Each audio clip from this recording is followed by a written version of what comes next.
What is up, guys? Cole and I are back here for another video, but this time we have something special. We have a Philadelphia Phillies prospect, 12th round pick this year. Absolute beast in the FCL so far. He batted .353 with a .542 on base percentage, and he's a local guy. Went to Pottstown and then went to Malvern Prep. Mr. Jordan Dissin, how are you doing? Doing well, guys. I'm happy to be here. Thank you for having me. No problem, hey.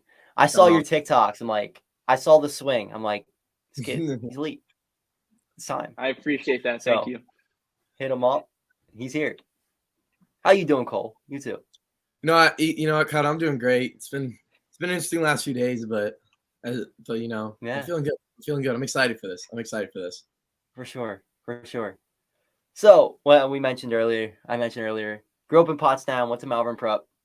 Were you a Philly sports fan growing up? Dude, I was a huge Philly sports fan. I remember my pops taking me to, Citizens Bank, seeing, guys Chase Utley, Howard, Shane Victorino, and that amazing 2008 World Series run, even 2009 too. Yeah, I was a huge Phillies fan, especially. I mean, not too big in football and basketball, but yeah, I had all the Philly stuff. I had a big Chase Utley the life-size little poster thing and used to stick on your wall like the sticker. I used to have that in my room when I was a fathead. Yep. Kid. So yeah, the fathead, exactly. Yep. I used to be huge Phillies fan. So talking about that, the run this year that they had, obviously, did it mean a little bit more, obviously, growing up as a Phillies fan, but also being a part of the Phillies, system? Oh, yeah, definitely. I mean, especially being, in the locker room around, guys that, oh, yeah, the Phillies are going on a run. It's great. I'm going to tune into the game. I'll watch it. But I felt it was a little more special for me because I'm watching the team that I didn't get to see play in the playoffs for, what was it, 10 years? More than that? 11 years? 11. So yeah, it was amazing. No, that definitely had to be awesome. So do you know if they won, would you have gotten a ring or an opportunity? I don't think so. I think you have to be part of the actual 40-man or something or staff. I don't think I actually get anything. No, I think you have to be on the 40-man at some point in the season or at one point. That makes sense. Yeah, it's similar to how the NBA and the NHL work. If you have to be on the roster for at least at some point to be able to get a ring, but still, it definitely had to be cool. I mean, you still are a Philly. You're a Philly. You're on the Philly system. You're looked at as a Philly. Oh yeah, you're still always be a Philly. Definitely had to mean something, especially growing up a Phillies fan, and then talking about you're a part of the organization, and for them to go on that run. Yeah, I definitely would have bragged a little bit to my buddies back here in California and to some of my buddies that are still up in Pennsylvania. I definitely would have rubbed it in a little bit. Absolutely. Especially to the Padres fans down here too. I would have let them have it. Oh, that had to feel good. Yeah, all my buddies out here are big Padres fans or Dodgers fans. Dude, I was texting them every day. No, I know what you mean. I have a couple of friends that are Mets fans, and they talked all year, 101 wins. And then to see them lose to the Padres, and then 2 rounds later, see the Phillies beat the Padres, definitely that made it even better. Exactly. It felt good. For sure. So did you attend any Reading Phillies games growing up? Everybody knows I used to work for the Fightins. Love the Fightins so much. Love going to the stadium there. I know we talked a little bit before, but you could tell the viewers a little bit about your time going to the Reading Phillies as well. Yeah, I mean, I think for 6th or my 7th birthday, there's a picture of me somewhere throwing out the first pitch on the Reading Phillies field. And I know I assisted of going from the mound, even though they have you move up a little bit. But I know I always had a good arm back then, even. I think I took a couple of my dates up to the Reading Phillies game. Cheap tickets, and I like baseball, so it was a win-win. Hey, that's smart, dude. That's the smartest way to go about it. You gotta save some money. I think my girlfriend might kill me for saying this on here, but I hope she understands. It's in the past. Well, it was cheaper than a movie ticket. Ready Phillies games because she's different. That's all you gotta say. There you go. You just need to take her there when you're playing there now. Exactly. Yeah. See. Yeah, she'll get the family seating. Exactly. She'll get the family seating. Exactly. I took them on cheap dates. You get to be in the family section. That has to be awesome. It's different. Yeah. She deserves it. She's a good one. That's good to hear. So you mentioned a few players that you were watching when you were growing up, who was one player that was your favorite player, and then maybe one that you also model your game after a little bit?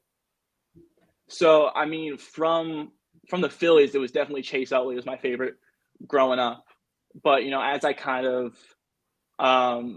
matured like to like a higher baseball standard, like trying to get drafted, trying to go to college, I definitely kind of looked at guys like Joe Mauer was kind of the guy I kind of modeled myself after, because he hit like what 150 something home runs in his entire career, and I'm not saying that I don't have the power to hit a lot of home runs, but you can't steal first base. I'll say that. Yeah, that's for sure. And that's something that we've seen a lot over baseball in the last few years is there's a lot of players just trying to hit home runs. And you see their averages dipping big time. Not that average is the end-all be-all, but they're too busy trying to hit home runs, yet if you put the ball in play, good things can happen. So that's a good thing to see, that there's people in the Philly system that aren't just trying to hit home runs. I'd love to see that. Thank you. Yeah. So, or do you get excited over like free agency or trades? Is that something you follow at all? I mean, I've always followed it just because I'm a fan, but is that something that you worry about at all or look into? I wouldn't say I'm worried about it, just because it has little to no effect on me right now. I'm in rookie ball. I have a couple of years to kind of blossom and grow and mature, especially as a professional athlete. And I'll always bet on myself. So I think, as long as I work hard, I don't even care if it's with the Phillies. As long as I work hard, I just want to achieve, that dream of playing in the big leagues. But speaking from free agency, I mean, I like to get to meet new guys. So we'll have new guys at spring training. I hope we get to be buddies with Trey Turner. Cross my fingers, Hey, I'm with him. He's a Correa guy over here, but I'm all in on Turner. It's a little bit of a better fit, but like I said, I'm gonna be up over the moon if we end up with Trey Turner. Don't get me wrong. I just think Correa is a slightly better fit. I guess we'll see. Yeah, we'll see. Listen, if we get either, we'll see. I'm not gonna go if we get either of them. I'm gonna be up over the moon happy. Like there's no complaints on me. You can't go wrong. You can't go wrong with either of them. They're both great players. Absolutely. So speaking about current players a lot, is there anybody in the league or in the system at all that's kind of like, that you've had a close relationship with, close bond with, that you think is definitely helped you as a player since you've gotten into the Philly system? I mean, from the player perspective, I wouldn't say like I'm antisocial, but I definitely kind of keep to myself. And there's been a couple guys that have kind of helped me, I've been friendlier to me and kind of allow me to be myself. I'll shout out on those guys. Gustavo Sosa, that kid, he's my best friend. He's awesome. And other guys, Justin Crawford's a great kid too. And Amari Boyd is another great guy that I kind of like to hang around. They're all hard workers, and I kind of like to surround myself with hard workers. Not saying anyone else isn't a hard worker, but those guys are great, and I definitely like spending the time with them. Yeah, I'm excited. Do you guys like? Oh, absolutely. So speaking of guys like Justin and Gustavo, do you guys envision all of you guys playing together on the Phillies one day? Because I know there's definitely a vision of guys like you and Justin Crawford being on the Phillies one day, looking at the future of this team. Do you guys ever talk about that or discuss that? I mean, it might have come up once or twice, but there's only 9 spots. So, I mean, baseball's a business at the end of the day. Yeah. So I'm just hoping one of us gets there. I don't care if it's me. I don't care if it's Gustavo. I don't care if it's Justin. I just want someone from our draft class to kind of get up there and make an impact. Yeah. Hey, you never know. You never know. So speaking of that, what's it like to play in the FCL? It's something that not a lot of people know about, first of all. I mean, they know it's there in Florida, but what goes on a day-to-day basis? Is it competitive at all, or is it just more instructional, or what's your day-to-day like when you're playing in the FCL? I mean, not a lot of people get a ton of at-bats there either. Yeah, that's a great question. So, I mean, you have games, I think it's 5 days a week, Monday, Tuesday, and then Thursday through Saturday.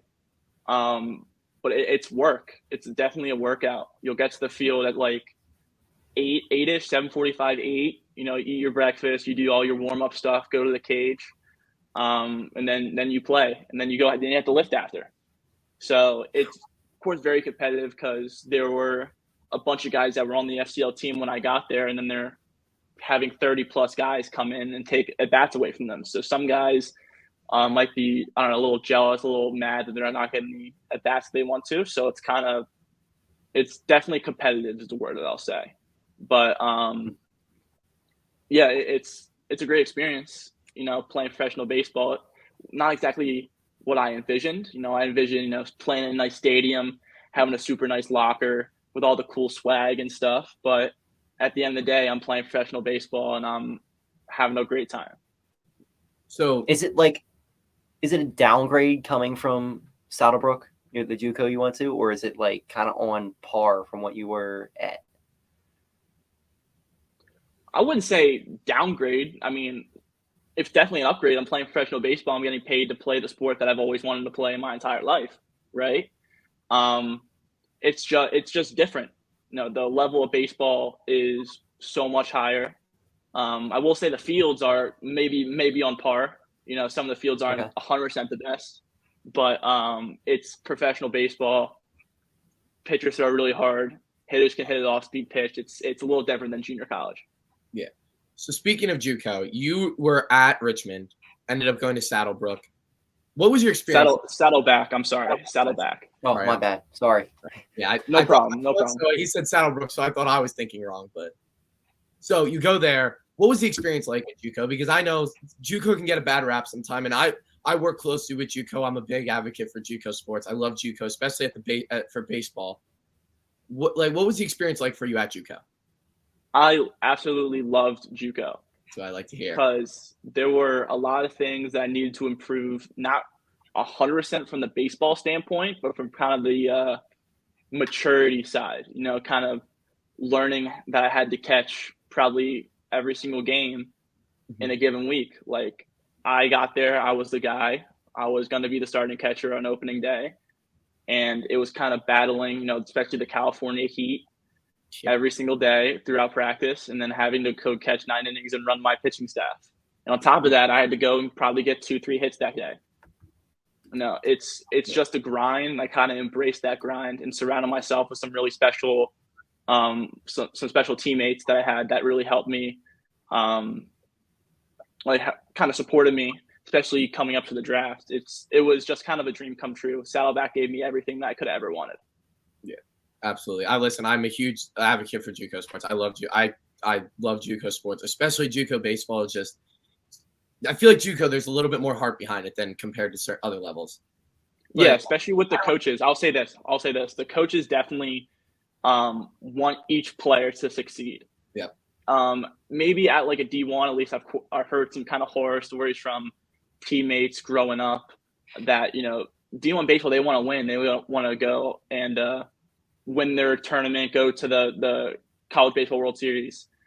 At JUCO, I kind of felt that no matter if you're the last player that's going to go into a game or you're the starting pitcher on a Friday, like they care about each player individually.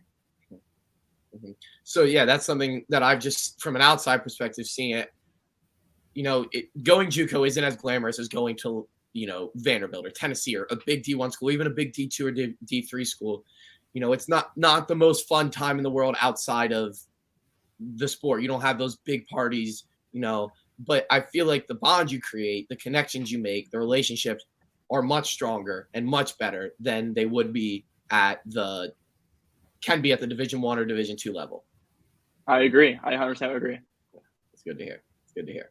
How much of a shock is it to come from a place like Saddleback, where you are the guy, probably the star player on the team, to going to the Florida Coast League, where you were just one of 30 players, and there's guys who are much higher prospects than you are, or more, or older than you, more advanced than you? Is that like a big shock to your system, or is it just roll with it? I wouldn't say like it's a shock. Of course, I kind of went in knowing that all of these guys I'm going to be playing against them with were also the star players at their given program. It was just something about kind of learning from each of these guys, even though some of them might be older, some of them might be younger. I can learn something different from all these other guys. So I was kind of taking the opportunity talk to everyone, hit with someone different in the cage every day, just kind of pick up new things and make friends and hopefully get myself better as well. So obviously, I'm assuming that going obviously from JUCO to the professional level was the hardest transition. But speaking outside of that, obviously, from high school to Richmond to JUCO, what was the toughest transition outside of that? That's a good question.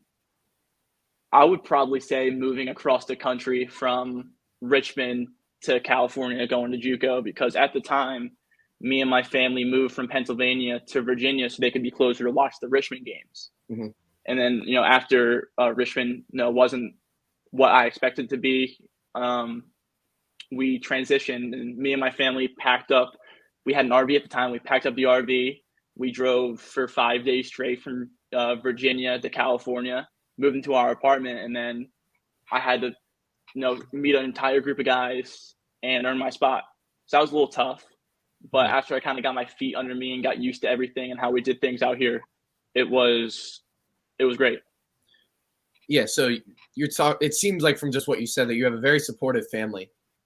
How much do you think that affect your journey, especially moving from Pennsylvania to Virginia, from Virginia to California? I think it was a lot easier going from Virginia to California because I was living with my parents while attending Saddleback. While at Richmond, I was living by myself with my roommate. Mm-hmm. I had to go get food every day, do my laundry, make my bed. Mom's great at doing all those things, so it definitely kind of took the pressure off of taking care of my living space while also going to class, maintaining a high GPA, and performing on the baseball field. And I don't think when I went to Richmond, I don't think I was ready for that at that time. And I think I kind of matured, especially throughout this last year at Saddleback going into professional baseball. I'm definitely much more prepared for that aspect. And, it's kind of great not having to do schoolwork either. Yeah. Yeah, but we all know that. Yeah, my family definitely made it a whole lot easier on me. That's definitely that. I can only imagine how much easier that would make it.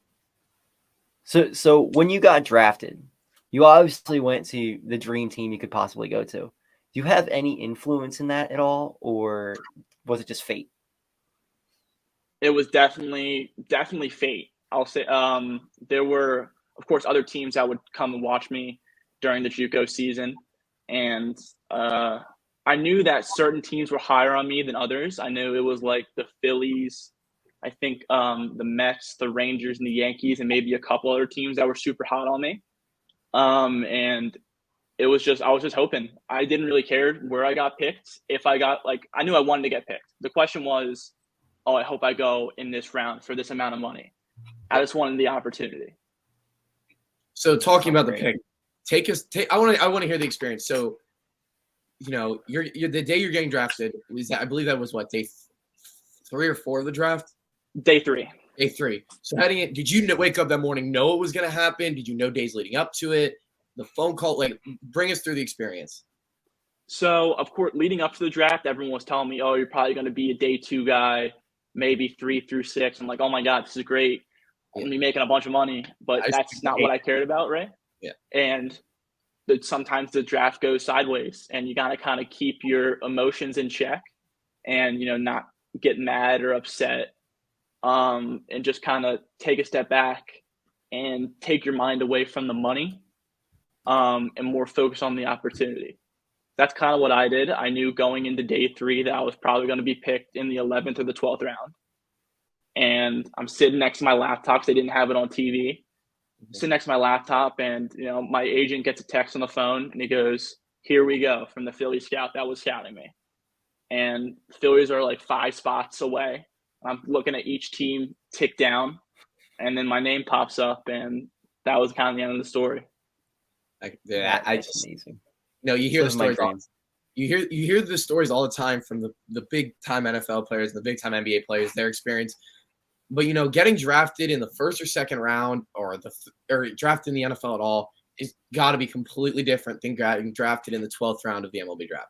There has to be a different level of anxiety going into day 3 of the MLB draft. It doesn't get the same looks that the NFL and the NBA draft does, unfortunately. But I mean, it had your entire dream just came true right there. 100%. I'm so lucky that it was the team that I've been rooting for my entire life too. It's destiny. It was destiny. Yeah, now you don't have to get rid of Definitely. any of the Philly stuff you grew up with. You can keep Yeah. all of that. That Chase Utley fathead, it can stay up. Like, imagine if you got tired for like the Braves, you'd be like, I mean, obviously you'd be happy, but you're sitting there and, you know, it's like, oh, got to get rid of all this Philly stuff that I've had for the last 20 years of my life. Oh man, I can't imagine if it was the Mets that drafted him.